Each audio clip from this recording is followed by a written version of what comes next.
The heat was unforgiving that afternoon. The sun baked the pavement, and the air shimmered with rising waves of exhaust.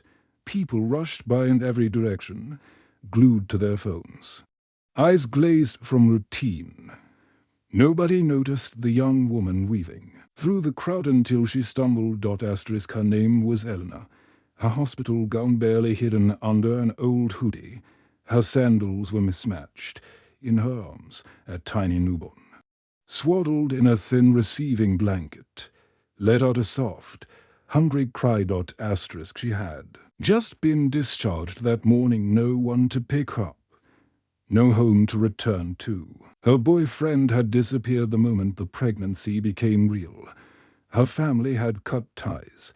With shaking legs and a bag slung over one shoulder, she tried to make it to the city shelter.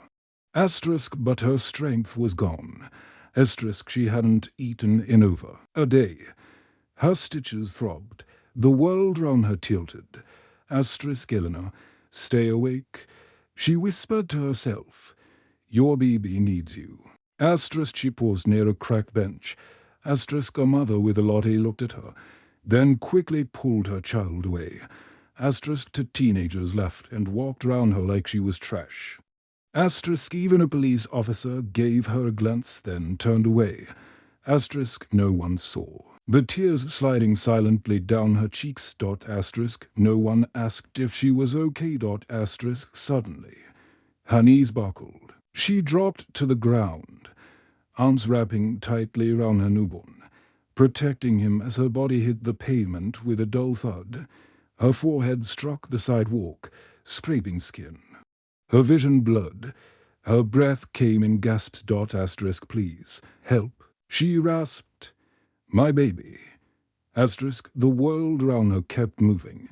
Footsteps hurried past. A man snapped a photo, shook his head, and kept walking.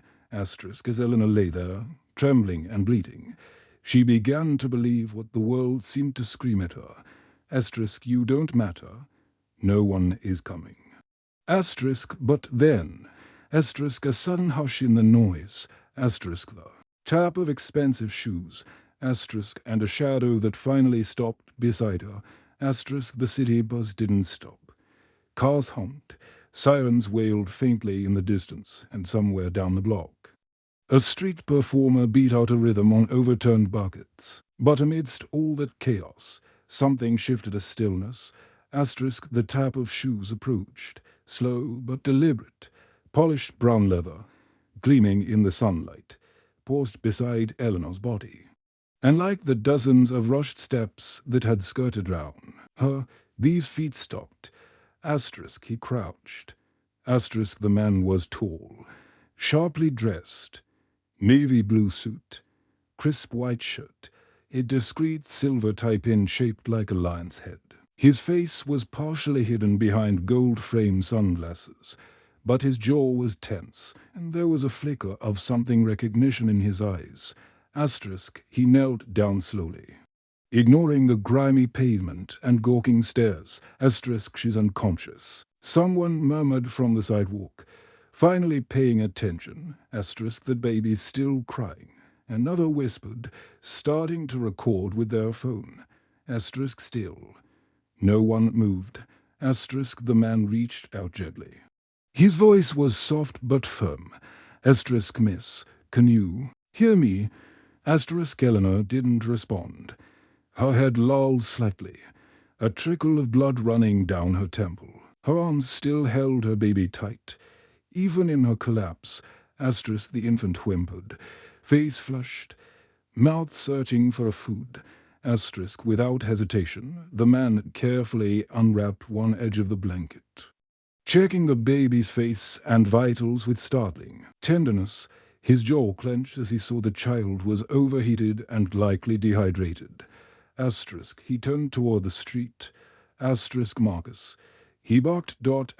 From a sleek black Bentley parked at the curb. A sharply dressed chauffeur leaped out. Yes, Mr. Cross. Bring the emergency kit and water. Now. Within seconds. His small leather case and a bottle of cool water were in his hands. He uncapped it and, using a sterile cloth. Dabbed water gently on the baby's lips and Eleanor's mouth. She stirred. Faintly. The man leaned closer and said quietly, "You're safe now. I've got you." Then he lifted her. One arm under her knees, the other round her back. Baby nestled between them. She was feather-light, almost weightless in his arms, but something in his expression changed. This wasn't about weight. This was about responsibility. People stepped aside in silence as he carried her toward the Bentley. A woman called out, "Is she okay?" He didn't answer. Marcus opened the car door. Inside, plush leather seats, chilled air, and quiet. The man eased Eleanor inside, still holding her and the baby as if they might shatter. As the Bentley door shut behind them, the crowd outside lingered, whispering and speculating. But none of them knew his name. None of them knew the real reason. Damien Cross, a millionaire with a guarded past, had stopped that day. And none of them knew that for him, this wasn't about being a hero.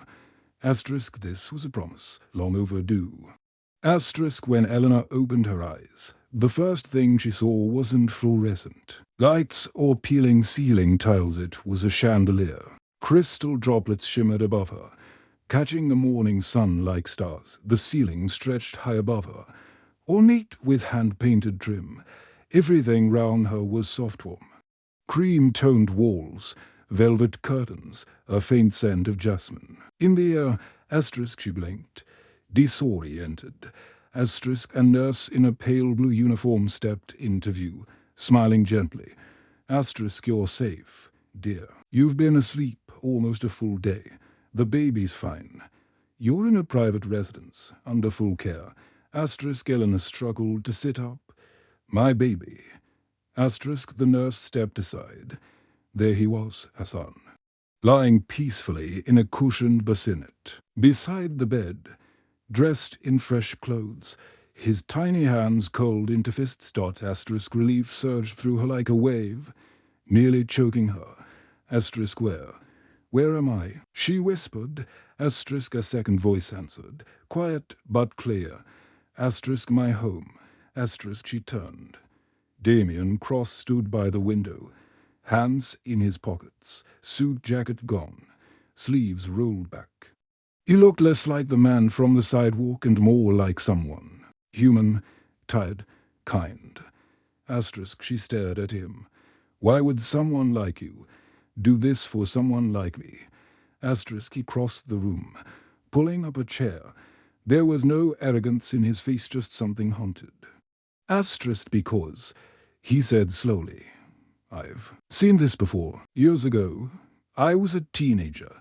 My mother, her name was Lucia, collapsed on the steps of a welfare office. She had pneumonia.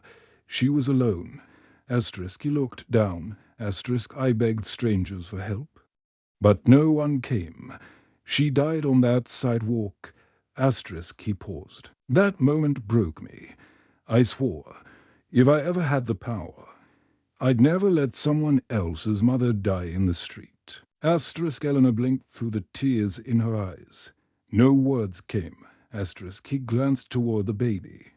"I wasn't trying to rescue anyone. I was trying to stop history from repeating itself." She lowered her head. "Overcome. Thank you. I didn't think anyone saw me." Damien's voice was soft now, almost fragile. "I saw you. Because once, I was the baby in your arms." The room fell silent. To strangers, bound not by fate but by shared pain. By a promise made in grief, and fulfilled with compassion. Weeks passed like chapters in a different life. The Eleanor who once lay crumpled on a sidewalk was slowly becoming someone new, stronger, steadier, and no longer afraid of mirrors. She lived now in a guest wing of the Cross estate, her son always beside her, never far from her sight. Every morning began not with panic, but with light pouring through tall windows and a gentle knock on the door. Breakfast. Miss Eleanor, the housekeeper would ask dot asterisk double quotes yes, thank you. She'd reply still adjusting to being treated with respect. Asterisk Damien never hovered, but he was always there, watching, listening, offering. Asterisk he had arranged for a private doctor, a child therapist, and even a career advisor to visit discreetly. Asterisk I don't want to take your life over. He said, I want to give it back to you. Asterisk one crisp morning, Eleanor stood on the balcony of the manor, her baby nestled in her arms, watching the sunrise ignite the gardens below in gold. The wind played gently with her hair. The baby's breath was warm against her collarbone. Asterisk she closed, her eyes, remembering the sound of feet walking past her, cold concrete on her knees, and her voice so hoarse begging for help. Asterisk and then his shoes dot asterisk those polished shoes that stopped where no one else did. Asterisk behind her, the French doors creaked open. Damien stepped out, holding to mugs of tea dot asterisk no nanny today. He teased softly. Asterisk she smiled. I don't mind. Holding him reminds me how far we've come. Asterisk he handed her the cup, his fingers brushing hers. It wasn't romantic not yet, but there was something blooming quietly in the shared silences, a trust. A truth neither had spoken aloud dot asterisk do you regret it? She asked suddenly. Her voice almost lost in the breeze. Asterisk he raised an eyebrow. Asterisk stopping. That day, asterisk she nodded dot asterisk Damien looked at the baby, who had begun to coo. Then he looked at her, really looked. Asterisk regretted. That moment saved me too. Eleanor, asterisk tears welled in her eyes. But this time, they didn't fall from pain. They were tears of release dot asterisk. She looked over the horizon, no longer searching for escape, but for direction. Asterisk then maybe. She whispered, this isn't the end of my story. Maybe it's the beginning. Asterisk he nodded, the corner of his mouth. Lifting dot asterisk every life deserves a second chance, and some. A softer place to land. Asterisk they stood in silence then, to lives once broken now building something whole, something steady dot asterisk and in her arms. The baby smiled in his sleep born into a world that had tried to turn away, but didn't, asterisk not when it mattered most.